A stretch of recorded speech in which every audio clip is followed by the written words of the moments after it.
Every story has a starting point. For the wave of arrests and prosecutions that followed General Mkhwanazi's explosive address, that story begins with one man, Vusimuzi Cat Nhlanhla.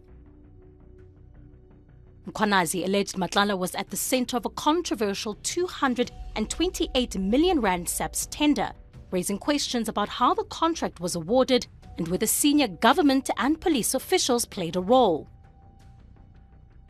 1 year later, those questions are no longer confined to allegations. They are now the subject of one of the country's biggest corruption prosecutions. Under a plea agreement with the state, the alleged underworld figure has let the cat out of the bag, admitting to his role in the Medicare 24 tender scheme and agreed to testify against those implicated in the case. Prosecutors believe his evidence could help explain not only how the contract was secured, but who else may have been involved. We all know that the plea agreement was between the two parties. It had to be adjudicated. It had to be adjudicated by the magistrate, and the magistrate came with a sentence that is more than what we had proposed, and it's just a matter of the two parties having to sit down and consider the things that are in the new proposed sentence, and if the agreement is reached, then it will continue. In principle, the agreement is there that there must be a deal. It's just a matter of the sentencing is different. Investigators say a tender of this scale could never have been executed by one person alone. Among those now before the courts is suspended National Police Commissioner Fani Masemola. It's alleged Masemola contravened provisions of the Public Finance Management Act. This is for allegedly failing to perform his duties as an accounting officer. Also standing in the dock is former SAPS Brigadier Rachel Majeng. She was recently fired for receiving 300,000 rand in kickbacks to influence the awarding of the multi-million rand tender to Nhlanhla's company. Joining them in the dock are current and former members of SAPS procurement structures, bid committees and supply chain management. Together they form one of the largest corruption cases ever brought against serving and former police officials in democratic South Africa. It is unprecedented to have so many senior, very senior, top-level police management persons being drawn into the allegations, and some of the allegations having been tested. I think a day ago we had an internal disciplinary hearing outcome of one of the senior members of the SAPS, and it appears that there is substance and there is corroboration to some of the allegations that were made by Lieutenant General Mkhwanazi. But it would not be the last. As one investigation progressed, others followed. One by one, the dominoes began to fall.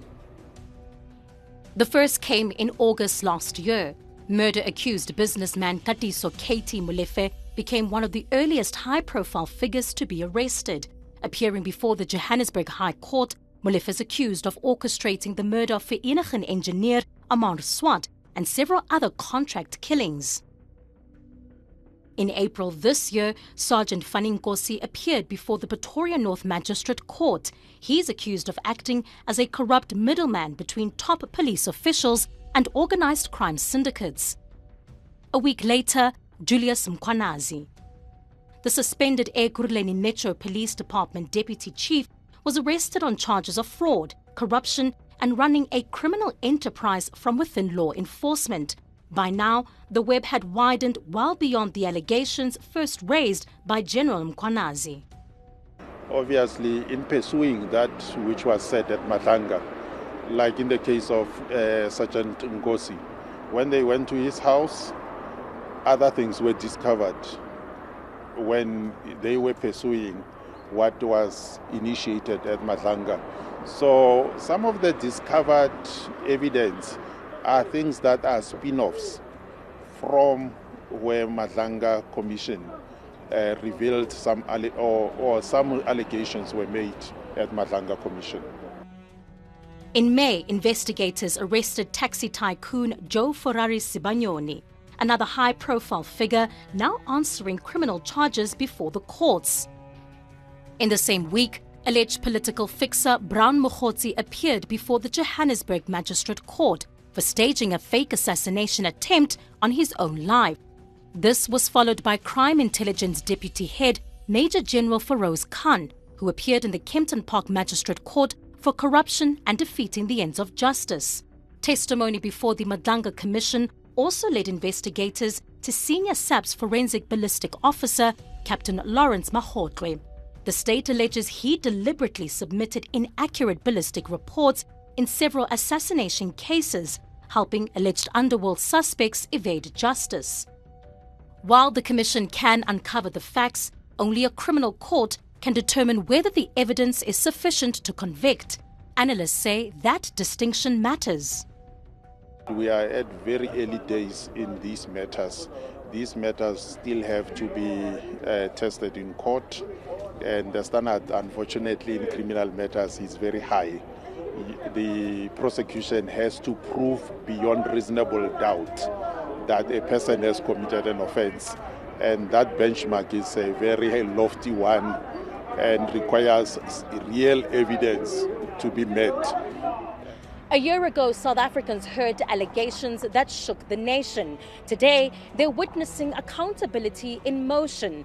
Alleged underworld figures, a suspended police commissioner, crime intelligence members, forensic experts and other police officers have all found themselves answering before the law. Now, whether that accountability translates into justice is still a story that's been written. For Newsroom Africa on Channel 405, I'm Veronica Mkhwanazi in Johannesburg.